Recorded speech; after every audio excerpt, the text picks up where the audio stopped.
العليم من الشيطان اللعين الرجيم.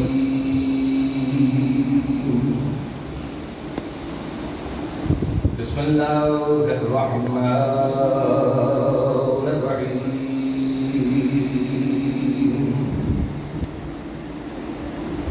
الحمد لله وكفى وسلام على عباده الذين اصطفى، خصوصا على سيد الأنبياء محمد المصطفى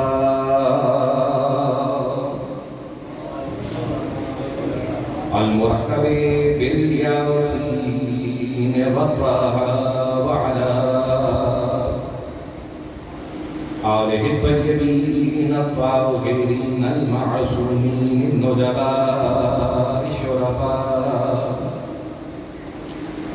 الذين نذهب الله عنهم الرجس وطهرهم تطهيرا.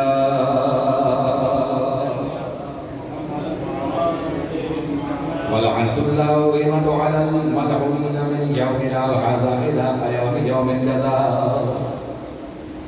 أما بعد، فقد قال الله سبحانه وتعالى في كتابه المبين: بسم الله الرحمن الرحيم. لقد قال لكم في رسول الله أسوة حسنة لمن كان يرجو الله واليوم الآخر وذكر الله كثيرا.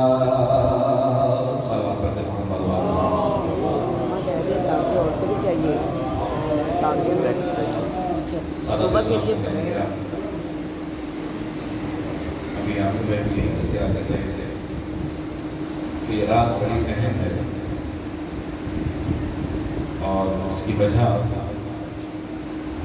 اس لیے ہے کہ ہمارے یہاں اس رات کو اس قدر اہمیت دی جاتی ہے کہ ہم کوشش کر رہے ہیں کہ اسوہ رسول پر قائم رہیں، اسوہ رسول کی اتباع کرتے ہوئے ہمیں یہ پتہ چلا کہ یہ آج کی رات کس طرح ہے. خاندان رسالت جس حالت میں اس وقت کربلا میں موجود ہے، اصحاب حسین کس طرح سے یہ رات گزار رہے ہیں، عائزہ حسین کی کس طرح سے یہ رات گزار رہے ہیں، خود حسین کس طرح سے یہ رات گزار رہے ہیں. تو جیسے کہ عامر بھائی نے کہا کہ کوشش کیجیے کہ شب داری بھی ہو، اور وہ شب داری ہو کہ جو آپ کو حسین کے قریب ہے، آپ کو پاس لے جائے، ان کے قدموں میں لے. علماء مفادی میں ان چیزوں کا بہت زیادہ تذکرہ کرتے ہیں. اعمال ہیں آج کی رات کا، لیکن سب سے بڑا عمل جو آج کی رات کا ہے وہ زیارت امام حسین علیہ السلام. یہی فرماتے ہیں کہ اگر کوئی آج کی رات زیارت امام حسین پڑھے یا پڑھتا رہے تو بروز حشر وہ اس طرح سے آئے گا کہ اپنے ہی خون میں لت پت ہوگا. کیوں؟ کہ اسی طرح جس طرح اس نے جہاد حسین میں حسین کا ساتھ دیا. اس قدر اگر آپ زیارت امام حسین کی رات پڑھتے ہوئے سلام کرتے ہوئے جتنا ہو سکے جہاں بھی بیٹھے ہوں، جس جگہ بیٹھے ہوں، تذکرہ کرتے رہیے، درود پڑھتے رہیے.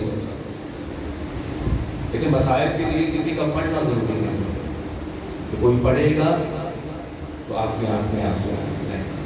صرف اپنے آپ کو آنکھیں بند کر کے ایک مرتبہ اس مقام پر لے جانا. تو جتنی معرفت آپ کو ہے انشاءاللہ یہ آنسو رکیں گے نہیں، اسی طرح سے بنیں گے جیسے آپ واقعاً امام حسین کو اپنے سامنے اور ان کے عائزہ کو دیکھ رہے ہیں کہ کس طرح ایک لاشا، پھر دوسرا اور پھر تیسرا 72. تو کوشش یہی کرنی ہے کہ اس رات کا مکمل فائدہ بنانا ہے، قربت امام حاصل کرنے ہیں انشاءاللہ. ایک صلوات پڑھیں محمد والے سلسلہ کلام انشاءاللہ. میں یہ امید کرتا ہوں کہ آپ کے اذہان آگے قرآن کی آیت جس میں خدا بندی مطالب فرما رہا ہے کہ لقد کان لکم فی رسول اللہ اسوۃ حسنہ. ہم نے تمہارے لیے اپنے رسول اسوہ حسنہ بنایا ہے، اس شرط کے ساتھ کہ جو اللہ پر یقین کر کے لوٹ کر جانا ہے اور روز روز آخرت پر اور ان پر کہ جو اللہ کا ذکر کثرت سے کرتے ہیں۔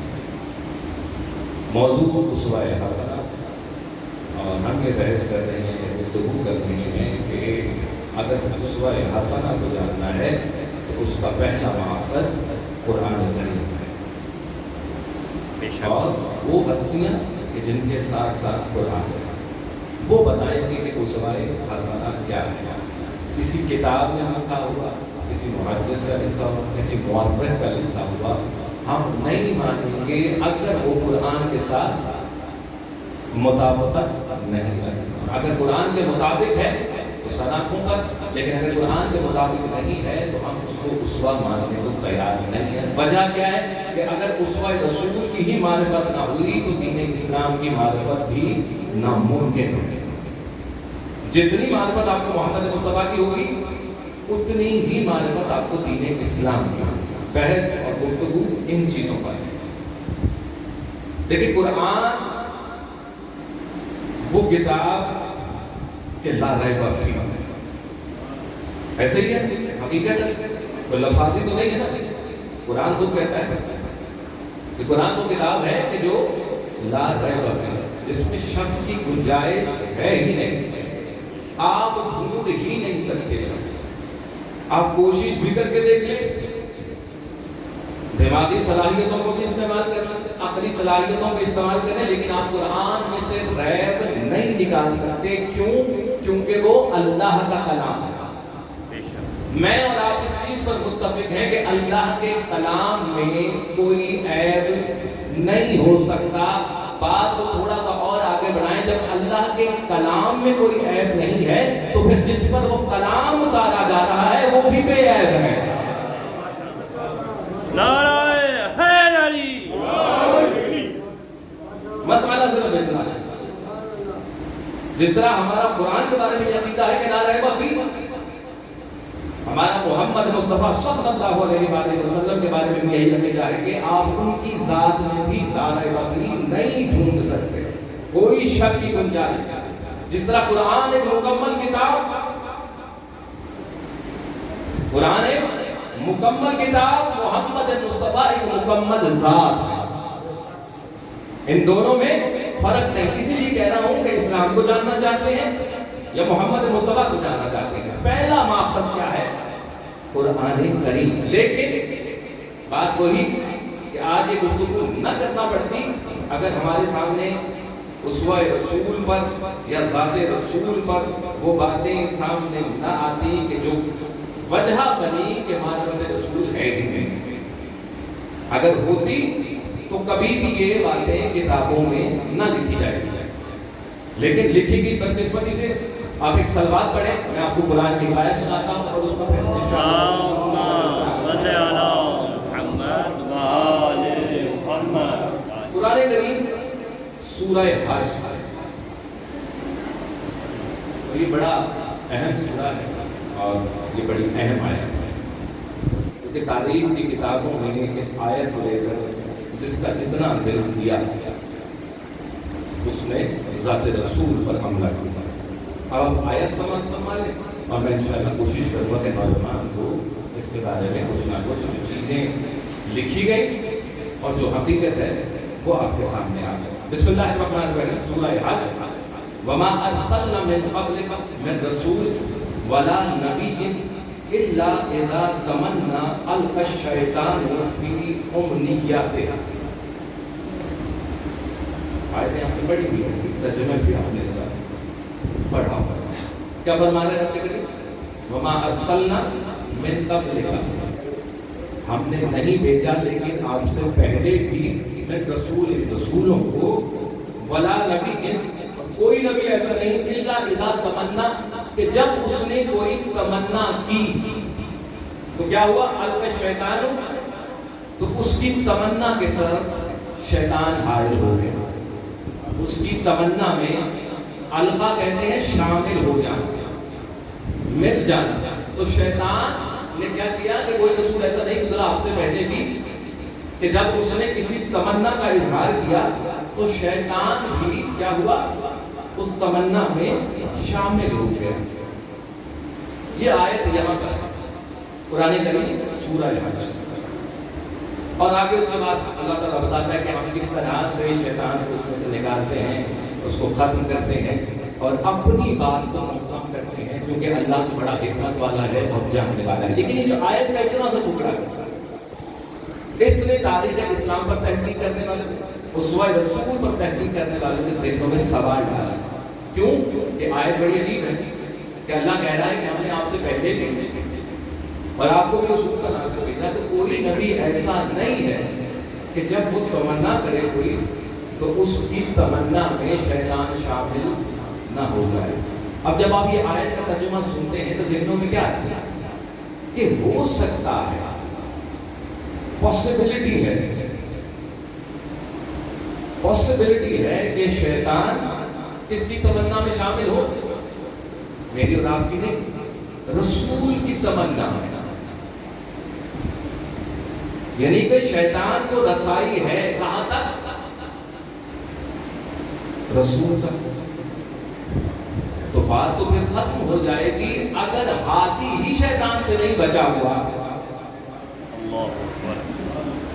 تو پھر تو شک کی گنجائش ہے، پھر تو آپ بہت کچھ لکھ سکتے ہیں اور لکھا گیا اس پر، اور ایک تو واقعات بھی بنائے گئے کہ ایک تو مرتبہ ایسا ہوا کہ نعوذ باللہ من ذالک رسول نے عیاذ باللہ کچھ ایسا کہہ دیا کہ جو خلاف وحی بھی ہے اور خلاف قرآن بھی ہے۔ وجہ کیا؟ یہ شیطان شامل ہو گئے، نعوذ باللہ من ذالک۔ میں پھر وہی کروں گا کہ اگر آپ کو صحیح معنوں میں معرفت رسول ہوتی تو آپ کبھی بھی ترجمے کے بعد تفسیر کے اندر یہ چیزیں نہ لکھتے کہ ہمارے رسول، اللہ تو کہہ رہا ہے ہر رسول کے ساتھ ہوا، لیکن یہ خاتم المرسلین ہے، یہ جس نہج پہ ہے، باقی کوئی رسول اس نہج پہ نہیں، اس کے بارے میں لکھتے ہوئے آپ نے کیا لکھ دیا کہ اعوذ باللہ کہ رسول نے کئی موقع پر سورہ نجم کو پڑھتے ہوئے یا کچھ ایسے ہی واقعات ہیں کہ وہاں پر یہ باتیں ہو گئیں۔ کیوں؟ کہ اللہ تعالیٰ نے قرآن میں کہا ہے کہ رسول کی تمنا میں شیطان شامل ہو۔ شیطان کا کام کیا ہے؟ شیطان کا کام کیا ہے؟ آپ بڑی حیرانی سے دیکھ رہے ہیں، سب کو پتا ہے شیطان کا کام کیا ہے؟ وہ بہکاتا ہے، گمراہ کرتا ہے، لیکن شیطان کو اپنا جانتا ہے۔ میں یہی کہہ رہا ہوں کہ ان محققین نے، ان مفسرین نے شیطان کی جبلت کو تو بہت اچھے سے پہچانا، لیکن کیا ہوا کہ معرفت محمد مصطفیٰ نہیں ہے؟ کیا بات ہے کہ معرفت رسول و انبیاء نہیں ہے؟ اسی وجہ سے انہوں نے اس طرح کے تراجم اور تفاسیر لکھی۔ اگر آپ کو صحیح معنی میں معرفت ہوتی تو پھر آپ کو لفظ تمنا کا بھی صحیح معنی پتا ہوگا کہ تمنا کے معنی کیا ہے، اور اگر رسول کی تمنا کے بارے میں بات ہو رہی ہے، رسول کی تمنا میں بات ہو رہی ہے، تو پھر اس میں شیطان شامل کیسے؟ اب میرا سوال یہ ہے تمام عالم اسلام سے بھی، ہر مفسر سے بھی، ہر مفکر سے بھی، کہ مجھے صرف اتنا بتائے کہ ہر رسول کی تمنا تھی کیا؟ مجھے قرآن تو کہہ رہا ہے کہ اس کی تمنا میں شیطان شامل ہو جاتا تھا، تو پہلے یہ تو طے کریں کہ رسول کی تمنا کیا ہے؟ ہر رسول، ہر نبی کی تمنا کیا ہے؟ سوال یہ ہے، تو اس کا جواب یہ ہے کہ ہر رسول اور ہر نبی یہ تمنا لے کر آیا کہ اس کی قوم رستہ ہدایت پر چلے، صراط مستقیم پر چلے، یہ تمنا ہے رسول کی۔ تمنا سے یہ مراد نہیں کہ رسول نے خود سے کچھ چاہا اور شیطان نے بھٹکا دیا، نعوذ باللہ من ذالک، وہ ہی نہیں سکتا۔ تمنا سے مراد یہ ہے کہ جو بھی رسول، جو بھی نبی آتا تھا، وہ یہ آرزو لے کر آتا تھا کہ اس کی پوری قوم کس پر چلے؟ صراط مستقیم پر، جو ہدایت کا رستہ بتا رہا ہے اس ہدایت کے رستے پر چلے، یہ ہے تمنا رسول کی۔ کن کے لیے؟ اپنی امت کے لیے۔ تو پتا چلا کہ رسول کی تمنا میں شیطان کے شامل ہونے سے مراد یہ نہیں کہ وہ ذات رسول میں شامل ہوتا ہے، نہیں، جن کے لیے ہدایت کا پیغام لے کر آتا ہے ان کے لیے جو تمنا کرتا ہے، تب ان لوگوں کو شیطان بہکاتا ہے۔ نعرہ تکبیر، اللہ اکبر، نعرہ رسالت، نعرہ حیدری۔ پتا چلا کہ شیطان رسول تک رسائی نہیں کرتا، ہاتھی تک شیطان کی رسائی نہیں ہے۔ کیوں نہیں ہے؟ قرآن مجید کے اندر ہے وہ کہتا نہیں کہ لا اغوین ہم اجمعین، میں سب کے سب کو بلا، لیکن اس میں کیا کروں گا الا عبادک منہم الصالحین، لیکن جو میرے مخلص بندے ہیں میں ان کو نہیں بہکا سکتا۔ تو جناب موسیٰ کے بارے میں تو قرآن کہتا ہے کہ وہ مخلص نبی ہے، تو کیا سردار الانبیاء مخلص نہیں ہے؟ تو آپ یہ سوچ بھی کیسے سکتے ہیں کہ محمد مصطفیٰ شیطان کے بہکاوے میں نعوذ باللہ آ سکتے ہیں؟ نہیں آ سکتے۔ مسئلہ کیا ہے کہ معرفت رسول نہیں ہے، جس قلب پر قرآن اتر رہا ہے، جس قلب پر قرآن اتر رہا ہے۔ قرآن کہتا نہیں ہے، آیات قرآنی موجود نہیں ہے کہ قرآن کیا ہے، انہ لقرآن کریم فی کتاب مکنون، یہ قرآن کریم ہے، اس میں ہے فی کتاب مکنون، کوئی کتاب ہے جو مکنون ہے، اس میں کیا ہے، قرآن ہے۔ تو یہ کہاں نازل ہوا؟ علی قلب رسول کا دل، وہ کتاب مکنون ہے جہاں پورے کا پورا قرآن محفوظ ہے۔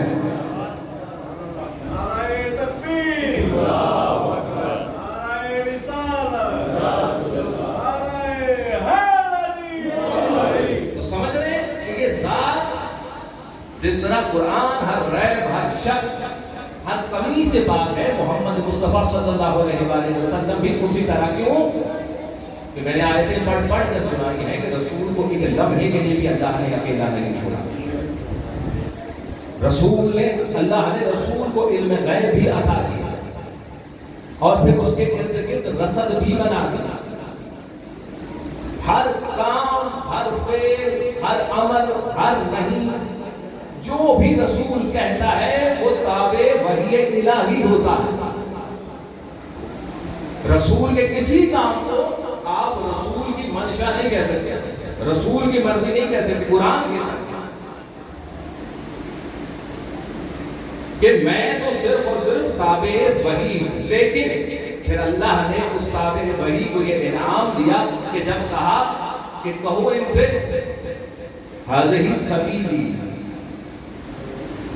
یہ رستہ جو ہے یہ میرا ہے، ہاں تم ہو تابع وحی، تمہارا ہر عمل میری منشا کے مطابق ہے، لیکن رسول تمہیں جو علم عطا کیا گیا ہے، رسول خود کہتے ہیں کہ میں تمہیں اللہ کی طرف بلاتا ہوں، کس سے؟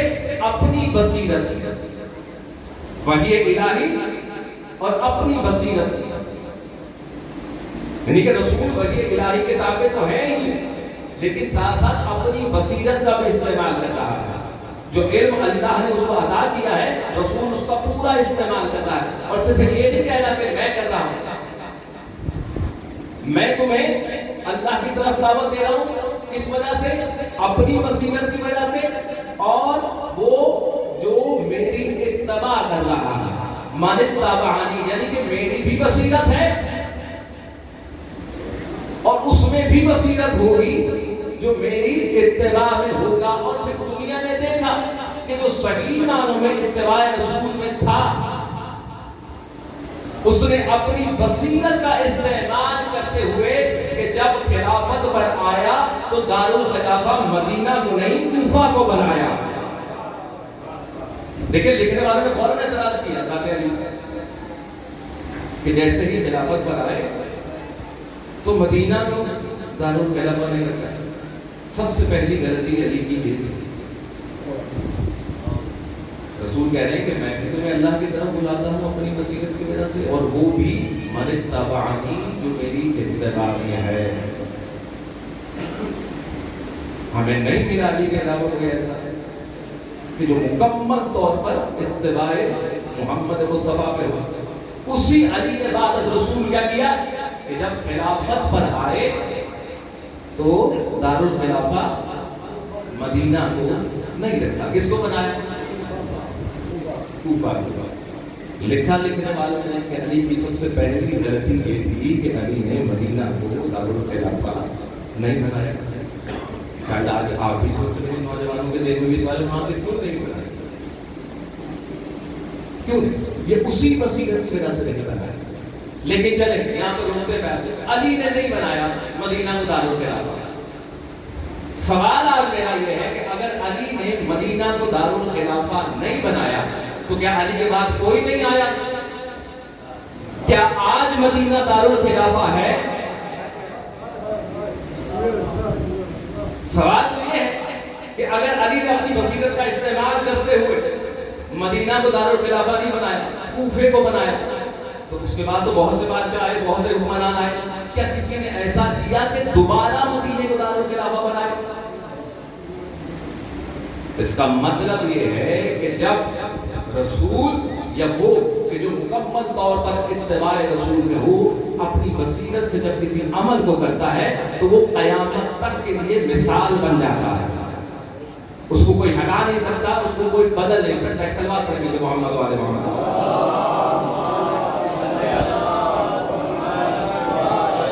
اور دیکھیے بصیرت رسول کہاں کہاں ہے۔ یہ بات آپ کے ذہنوں میں آ گئی نا کہ رسول کچھ بھی نہیں کرتے لیکن وہی جو اللہ کی مرضی ہوتی ہے، اللہ کی وحی ہوتی ہے۔ رسول خود سے کچھ نہیں کرتے، اپنی منشا مادشاہنا الا ما شاء اللہ، آپ کچھ نہیں چاہتے اگر ہو تو میں چاہتا ہوں، لیکن بصیرت کہاں کہاں استعمال کی رسول دیکھنا ہم یہ ہے، دیکھنا یہ تو بصیرت کیسے ان جگہوں کے بارے میں ہوا ہے۔ دیکھیں جو رسول صلی اللہ علیہ وآلہ وسلم کے ساتھ پر حملہ کرنے والے ہیں، کمیاں نکالنے والے، انہوں نے ہر طرح سے کوشش کی، یہاں تک کہ انہوں نے کثرت ازواج پر سمجھ گئے۔ مغربی مفکرین میں دیکھیں جب انہوں نے، میں اس دن بھی یہی عرض کر رہا تھا کہ جب انہوں نے دیکھا سارا تاریخ اسلام کو پڑھا، مسلمانوں کی لکھی ہوئی تاریخ اسلام کو پڑھا، تو اس کے بعد انہوں نے انالیسس کیا کہ یہ ذات کس طرح کی ہو سکتی، اس کے اندر کیا کمیاں ہیں۔ جیسے کسی بھی دوسرے انسان کے بارے میں، کسی بڑے لیڈر کے بارے میں لکھا جاتا ہے، اس کے پلس اور مائنس لکھے جاتے ہیں کہ یہ کام ان کا بہت بہترین تھا، ہم اگر اس کو اس طرح سے کر لیتے تو اور زیادہ بہتر۔ ہم کہہ رہے ہیں کہ رسول وہ ذات ہے کہ جو مکمل انفلوئنس ہے ان کے اللہ کے انفلوئنس میں، کوئی ڈکٹیٹ نہیں کر سکتا رسول کو، کوئی اور کنٹرول نہیں کر سکتا رسول کو۔ اگر رسول کسی کی تابع ہے وہ تو ذات الہی ہے، لیکن میں وہی بات تو بصیرت رسول کی کثرت ازواج پر بحث میں کہ رسول نے اتنی شادیاں، لیکن اس میں بصیرت کا بحث تو سب نہیں۔ دیکھیں ایک جو ہے کہ جو کمی نکالنے والا ہے وہ اچھے کو بھی برا بنا کر پیش کرے گا، لیکن چونکہ ہم یہاں سے محبت کرنے والے بیٹھے ہوئے رسول خدا سے، ان کی آل سے، تو میں چاہتا ہوں کہ تھوڑا سا پیغام اس طرح سے بھی میرا نوجوان لے کر جائے۔ کثرت ازواج پر گفتگو کہ رسول کی بہت سی کتنا عرصہ جناب رسول خدا نے جب تک جناب خدیجہ الکبریٰ سلام اللہ علیہا موجود ہیں، بلند آواز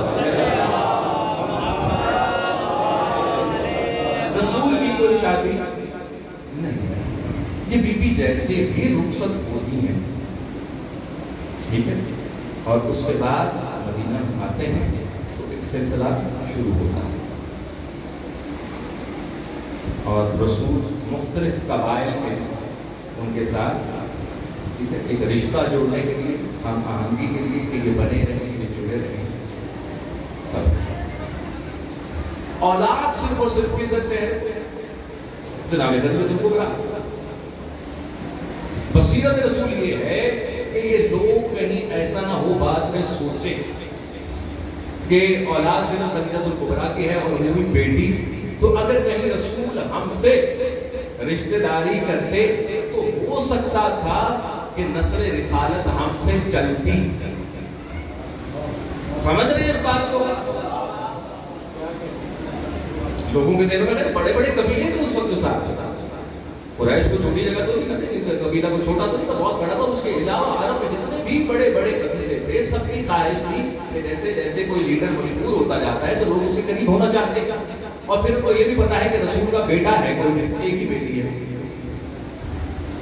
تو انہوں نے اس خواہش کا، رسول نے اس خواہش کو بھی کہ کہیں کی خواہش بھی نہ رہ جائے، قبیلوں میں مختلف قبیلوں میں رسول نے شادی کی، لیکن نظام الہی ہے کسی بھی اور زوجہ کے ہاں کوئی اولاد نہیں ہے، کوئی اولاد نہیں. اتنا عرصہ جب تک رسول باقی رہے کسی کے بھی ہاں کوئی اولاد نہیں ہوئی. رہی تو ایک بیٹی. آپ کو پتا ہے کہ جب مباہلے کا وقت آیا تو کتنا عرصہ گزر چکا تھا. کتنا عرصہ گزر چکا تھا اس بات کہ جناب شریعت الکبریٰ سلام اللہ علیہ کا رخصت ہوئے اور اس کے بعد باقی عرصہ 10 سال گزر چکے ہیں اور واقعہ مباہلہ آیا. اللہ کے رسول نے 10 سال انتظار کروایا کہ اگر کسی کو کوئی خواہش ہے یا یہ سوچتا ہے کہ اس سے نسل رسالت چل سکتی ہے تو بسم اللہ رشتہ ازدواج میں منسلک ہوئے. لیکن 10 سال کے بعد جب یہ آیت آئی کہ ابناءنا و ابناءکم تو کوئی اور نہیں سوائے حسنین کے.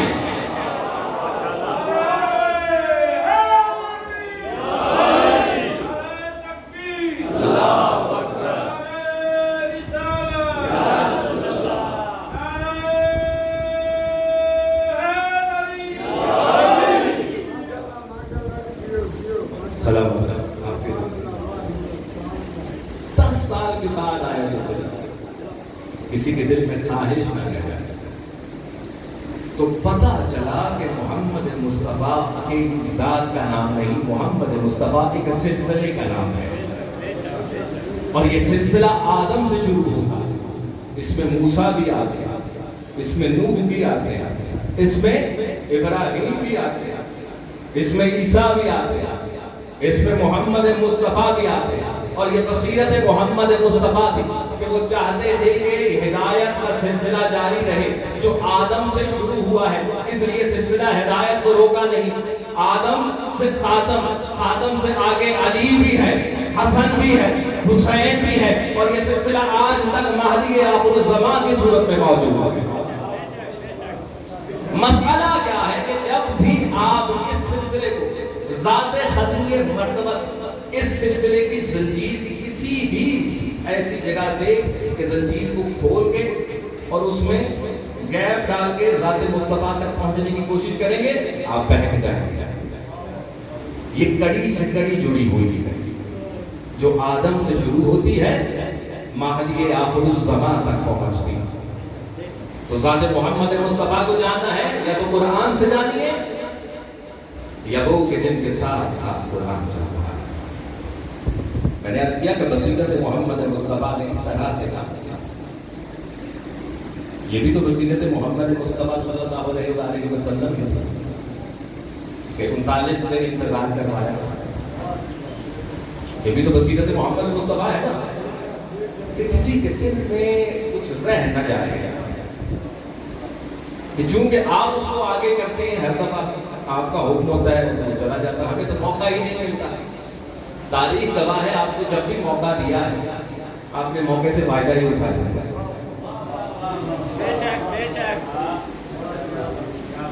اس کے علاوہ تو کچھ تو اگر بات پھر وہی ہے کہ اگر آپ کو صحیح معنی میں معرفت محمد مصطفیٰ ہے تو آپ کو رسول کے کسی بھی امر پر کسی بھی نہیں پر کبھی کوئی سوال نہیں آئے گا. اگر آپ یہ سمجھتے ہیں کہ رسول تابع وحی الہی ہے تو ممبر صدوری پر بھی اگر کوئی کھڑا ہے اس کی وجہ سے, غدیر کے ممبر پر بھی کوئی کھڑا ہے تو اس وجہ سے, کسی کے حق میں بات کر رہے ہیں تو بھی اس کی وجہ یہی ہے کہ وہ اتباع الہی میں ہے. کسی کو خود کے پاس کر رہے ہیں یا خود سے دور کر رہے ہیں تو اس کے پیچھے رسول کی بصیرت بھی ہے اور وحی الہی ہے. اور رسول کی بصیرت یہ تھی اور آج بھی ہے نظام ہدایت کے لیے کچھ ایسے لوگ ہوں, کچھ ایسی ہستیاں ہوں کہ جو میرے سلسلے کو, سلسلہ ہدایت کو اسی طرح سے لے کر چلیں جس طرح میں محمد مصطفیٰ لے کر چلا. اور ان ہستیوں کا صرف نام نہیں لے دیا, یہ وہ کھڑا نہیں کر دیا. ہستیاں ہمیشہ ابھرتی ہیں جب ان کے سامنے بڑے چیلنجز آتے ہیں. رسول نے جب فتح مکہ کیا 10 سے 12 ہزار تلواروں کے نیچے مکے کو فتح کیا رسول نے, تو سب سے بڑا دشمن سامنے آیا نہیں. ایک صحابی نے اس کو گردن سے پکڑ کر رسول کے سامنے جھکایا نہیں کہ جھک جاؤ. تو اگر رسول چاہتے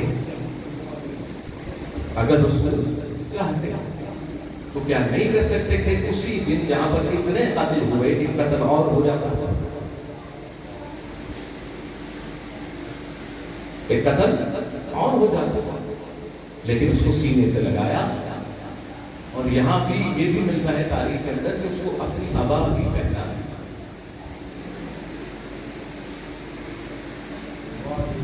یہ طلاقہ کی بات ہو رہی ہے، آزاد کردہ کی بات ہو رہی ہے. فتح مکہ پر جن کو معافی دی رسول نے، ان میں سے وہ بھی ہیں کہ جن کو اپنی عبا بھی پہنا ہے. تو رسول وہاں پر یہ ختم کر سکتے تھے. اگر ان کو ختم کر دیا جاتا تو نہروان صرفین نہیں ہوتے. سمجھ رہے ہیں بات؟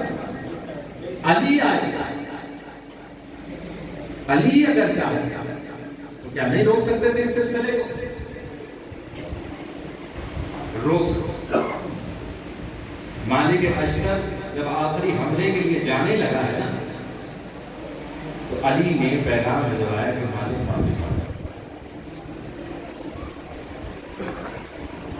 تو مالک اشکر نے کہا کہ جا کے میری طرف سے مولا کو بتائیے کہ اب تو فتح ہونے لگی ہے، اب تو لشکر بھاگ رہا ہے، اور اب کے جو حملہ کرے گا مالک اشکر وہ کل پہ لشکر پر کرے گا. لیکن علی نے کہا کہ اس سے کہو کہ حکم امام ہے واپس آ، حکم امام ہے واپس آ. مالک آیا. تاریخ بتاتی ہے کہ سیدھا علی کے قدموں پر گرا اور رونا شروع کر دیا کہ اب تو ہم بہت قریب ہیں. تو علی کہتے ہیں کہ تو نہیں جانتا، یہ میری بصیرت ہے، جو میں دیکھ رہا ہوں وہ تو نہیں دیکھ رہا مالک. اور پھر ایک مرتبہ مڑ کر حسین کی طرف دیکھے کہ جملہ کہا کہ حسین کربلا مقدر ہے. سمجھ رہے ہیں آپ کیسے تیار کیا رسول نے ان ہستیوں کو کہ کربلا مقدر ہے. تو رسول نے جن ہستیوں کو اپنے بعد میرے اور آپ کے لیے درجہ ہدایت پر رکھا یا عالی بنایا، انہوں نے اتنے ہی بڑے چیلنجز کا سامنا کیا، اتنے ہی بڑے امتحانات کا سامنا کیا. آج جس کی شہادت کا تذکرہ ہونا ہے، کیا یہ چھوٹی شہادت ہے؟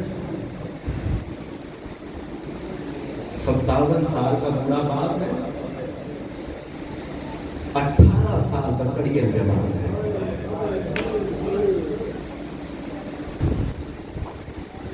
قربان کرنے کا مقصد کیا؟ کہ رسول سے جو وعدہ کیا اس کو پورا کرنا. ہاں بالکل صحیح ہے. علی اکبر کی بات ہے. کون علی اکبر؟ سنا ہوا ہے آپ نے جناب زینب کبریٰ کی جب شادی ہوئی ہے تو کچھ عرصہ اولاد نہیں ہوئی تو علی اکبر کی ولادت ہوئی. مانگا ہے زینب نے حسین سے کہ حسین میری اولاد ہے، تو کیا علی اکبر مجھے نہیں کہہ سکتا؟ حسین نے تو دوسری بات کی نہیں، شہزادے کو اٹھایا اور بیوی کی گود. اتنا پیار اور اتنی محبت کہ لوگ یہ سمجھتے تھے کہ علی اکبر حسین سے نہیں واقعتاً زینب کبریٰ کا بیٹا ہے. اتنی محبت. گو کے گھر ایک ہی ہے، دروازہ ہے، آنا جانا ہے، لیکن پادا کس نے؟ زینب. اور محبت، اتنی محبت جناب زینب کبریٰ کو کہ اللہ نے اس کے بعد اپنی بھی اولادوں سے نوازا بیوی کو. لیکن فکر اور دھیان اگر کسی کی طرف رہتا ہے تو وہ علی اکبر ہے. پورے سفر مدینے سے کربلا تک کے سفر میں اگر بیوی کا کسی کی طرف دھیان ہے یا کسی کی فکر ہے تو وہ علی اکبر ہے. کبھی انہوں نے محمد کے بارے میں سوال نہیں کیا حسین سے. قافلہ اگر کہیں رکتا ہے، کہیں پڑاؤ ہوتا ہے، کہیں کھڑے ہیں اور بیوی کی نظر پڑی کہ علی اکبر دھوپ میں ہے تو فوراً حسین کو آواز ہوتی ہے. حسین دیکھتے نہیں کتنی سخت دھوپ ہے اور علی اکبر اس طرح کھڑا ہے. میرے علی اکبر کا چہرہ مرجھا جائے گا، اس کو سائے پہ کھڑا کرو، اس کو ماننا چاہیے. اتنی محبت.